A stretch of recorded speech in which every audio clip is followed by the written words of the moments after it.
We're going to talk about living with LHON from the perspective of employment.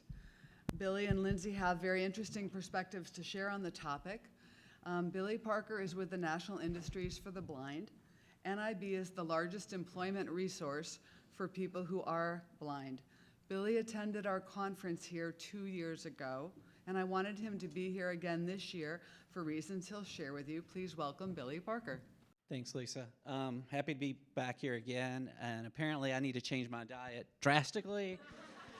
So a lot of work to do there. So again, this is a completely different topic. We're jumping to employment, which is very important. I'm definitely not a doctor, but I do know a lot about employment opportunities for individuals who are visually impaired and blind. As Lisa said, 2 years ago, I had an opportunity to come here and speak, and it was a great experience. I still get emails and from people looking for employment opportunities or have questions on what they need to do. So it was a great experience, and I'm excited to be here again today. So let me just dive into what National Industries for the Blind is and kind of what we do. Great, it's working. The power of the clicker is awesome. So National Industries for the Blind, our mission is to create employment for individuals who are blind. So it's a huge transition. I work with a lot of individuals who lose their vision a little bit later in life. I know it applies a lot to some of the individuals here and how to address that and the resources available. So we have about 6,000 employees who are blind around the country that we work with, and we work in a variety of different ways. For those who can see the map, you can see we are from the East Coast all the way to the West Coast. We're all over the country where we have agencies that represent the National Industries for the Blind. So more than likely, if there's somewhere you live, there's an organization we have that's nearby that can help support what you do. So workforce. So again, we do a little bit of everything. Just like anything, there's different employment opportunities and careers. So from manufacturing all the way to cybersecurity. So that is a broad range, but we base it on individual skill sets. So obviously, if you lose your vision and you're working in a high-level professional job, it doesn't mean you can't continue to still work in a high-level professional job. You just need to do it differently, and we'll demonstrate some of the resources and things you need to now do your job just in a different way. So it doesn't change the fact that you can still do that job. On the manufacturing end, obviously, if it's something you enjoy to do, we have that as well. We do a lot of manufacturing for the Department of Defense, the military, as well as other government agencies.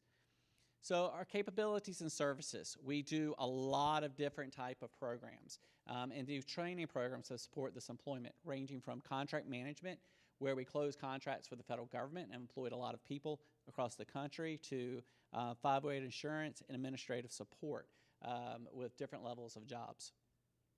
So my area is employment support services. So again, NIB does a lot of different things.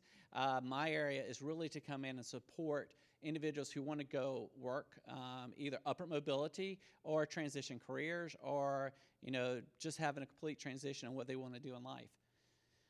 So my piece, I partner with a lot of businesses and companies around the country, ranging from Boeing to Northrop Grumman, all the way to some smaller companies around the country, as well as government agencies. So we have a lot of resources that we offer. We work a lot with the Department of Defense, and we create new training programs. Our goal is to create training programs that can lead to employment.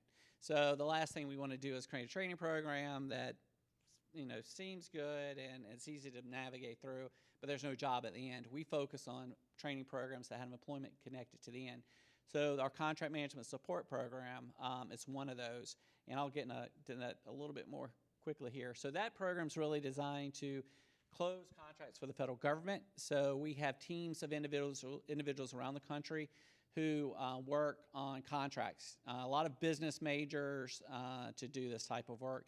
They usually transitions to a career with the federal government, or we help individuals go straight into a federal government job. Kind of interest of time, I'm going to click through those and jump straight to the promote program. The other piece, which would be maybe something I think with this particular group is a great fit, is promote. We created a program called Professional Mastery of Office Technology for Employment to really address the gap between when you lose your vision and to going back onto the job. And that's a key here. So it doesn't mean you don't know how to do your job anymore. You just need to know how to do it a little bit differently. So this training program is a 4-week program to teach you how to use different assistive technology like JAWS or Zoom text to then go into the job using shortcuts and key commands and different things like that.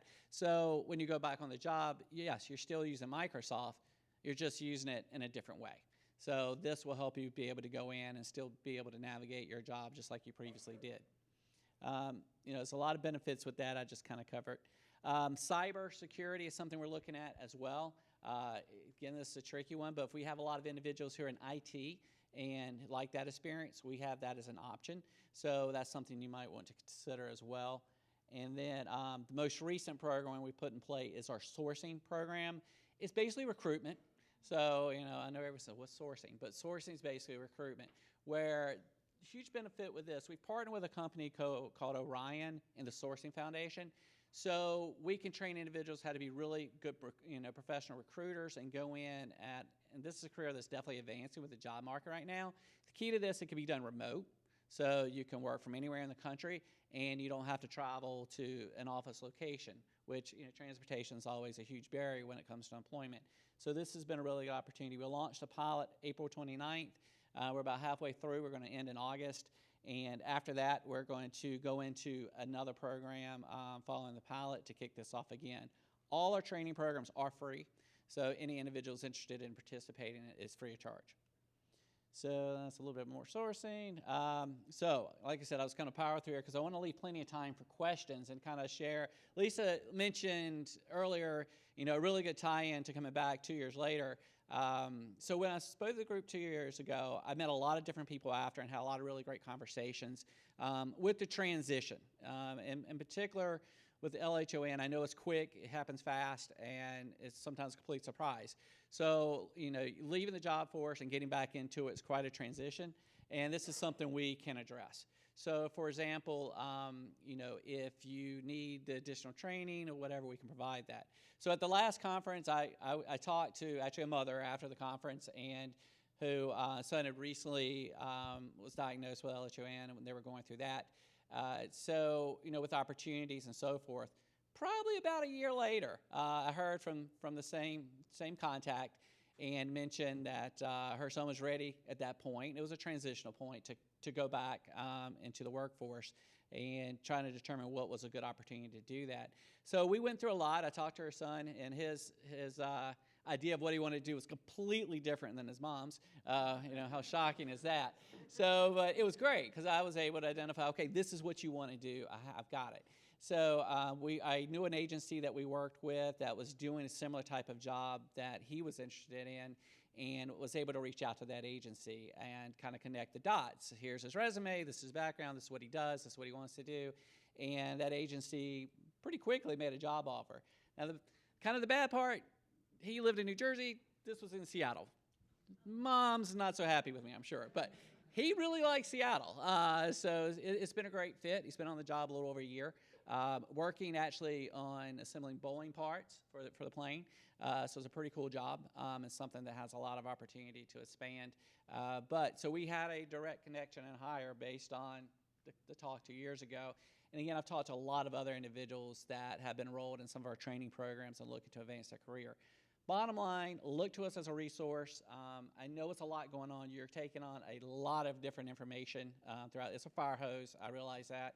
But look at resources and start kind of going back and putting your resources together on what you're looking to do. So if it falls in employment, feel free. Lisa has my contact information. Reach out and say, okay, what do I need to do with this? Or I have a family member. Do you have any advice on how we should address this part of employment? So don't hesitate to do that. So I'm going to turn over my time and to Lindsey, who's going to go talk a little bit more firsthand. Thank you, Billy. Yesterday, Lindsey told me that she celebrated her first LHO anniversary during Day on the Hill, which it was 1 year since she started her journey to understand an LHON diagnosis, and being on Day on the Hill was a great way to mark the occasion. Everyone's employment journey is different, but I wanted Lindsey to share her LHON employment journey with you now. Please welcome Lindsey Zibanowski. Hi. So I was affected. My symptoms started July of 2018. I was working at the Cleveland Clinic. I'd been there for almost 5 years at that point. I work in the cardiovascular ICU, so one of the most upbeat, intense units you can work in a hospital, I guess. And so I had just gotten back from a medical leave due to a shoulder injury in middle of July, I believe. And so, of course, I'm like, okay, my vision's getting weird. I'm just going to keep going with it. And so then middle of August rolls around, and then my right eye starts getting worse. I'm like, okay, I don't feel comfortable, confident in doing my job.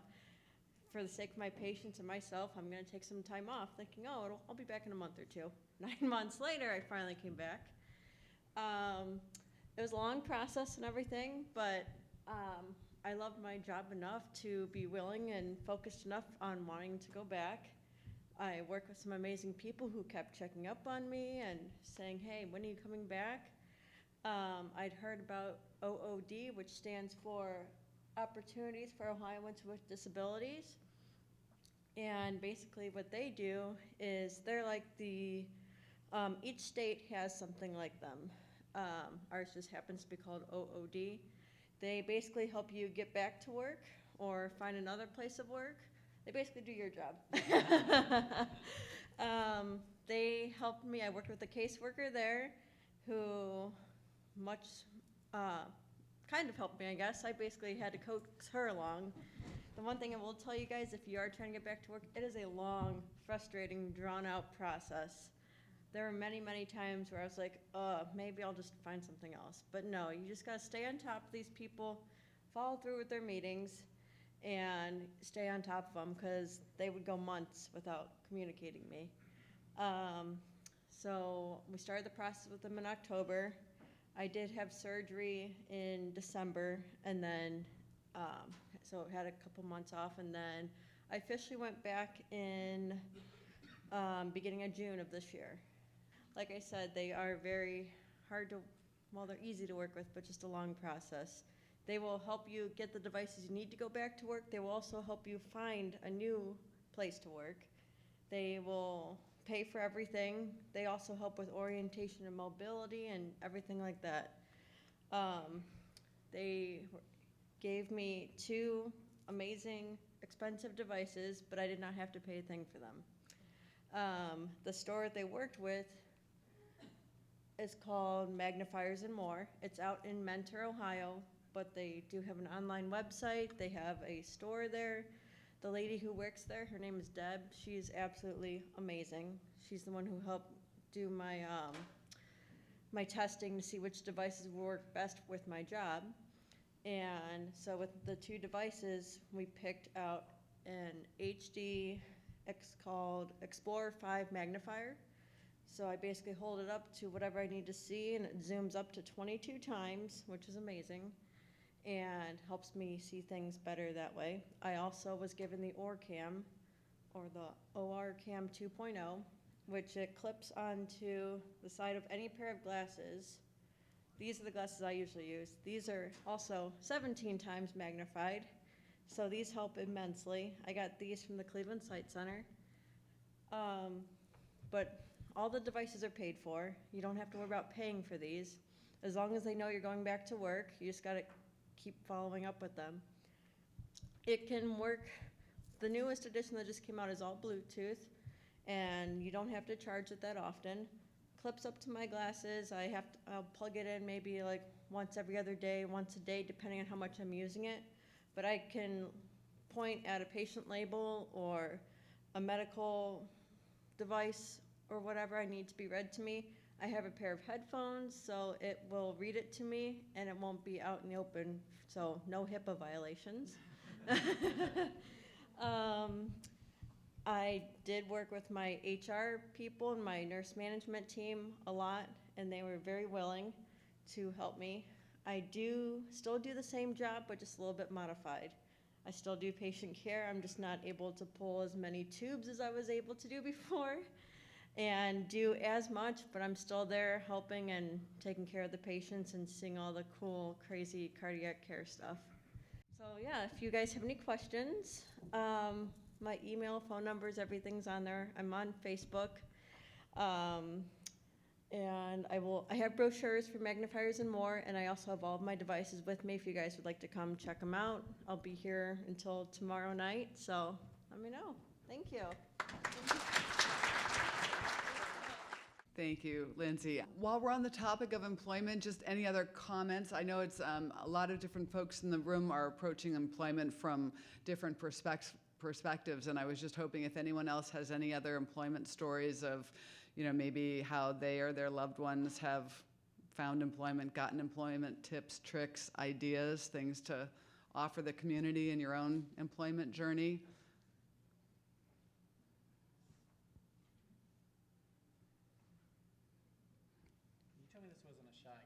I'm shocked. Yep, okay, hold on.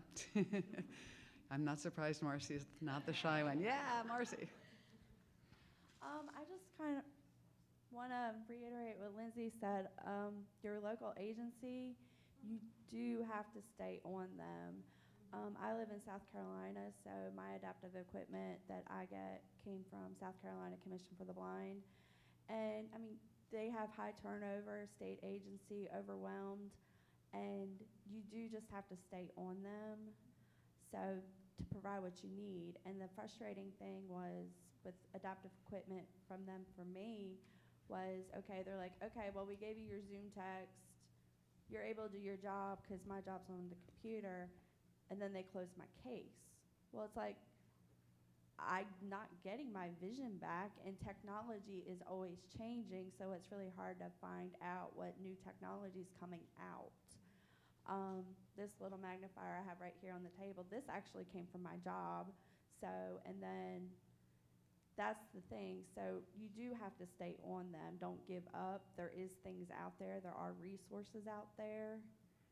So you just have to keep following up with them. Just be like, well, no, they just not. No, keep following up. Be persistent. Thanks, Marcy. That's Yeah. great. That's great advice. Hope. Yeah, I was just going to add, so my son is entering his third year in college, and this happened right before he went to his first year in college. And I live in California, and we have the Department of Rehabilitation, and what I learned from them was what they do is to help train you for jobs, as we're talking about here. And what I learned is they look at college as training for the job you plan on hopefully doing. And so they have helped get him devices. He has a CCTV, compliments of the DOR. They'll pay for college tuition at a city college rate, so not the university that he's at, but a per unit dollar amount. And I would like to ditto you have to be the squeaky wheel. You have to just hi me again email and constantly looping back. They'll pay for books. That's a different angle that maybe hadn't been touched upon for anybody who has maybe younger kids that are in school and stuff. That's training for a job, hopefully. Thanks, Hope. Any other comments about the employment journey? Yep, we got one over here. Yeah, I was just going to say a key thing is if you have any contacts, your own personal contacts, via whatever job you have, use them. Use them for your child. That's what I do with my son, Chris. I work in marketing and PR, and I reached out to a bunch of sales reps who were always pitching me, and I said, look, he needs an internship for the summertime. Is there anything you could do to help him? And he's a writer. So right now, he is actually writing articles for a publication in New York, and he's only an intern, and his stuff is being published. And when he's ready to graduate, he's going to have a nice portfolio of work out there. So if you have any contacts that can help your child, use them. Get in touch with them. Tell them to give them a chance, and they'll do it. Okay. Other comments on the work to share, employment world to share? Just add one thing. So it's on Yeah. on the resources piece.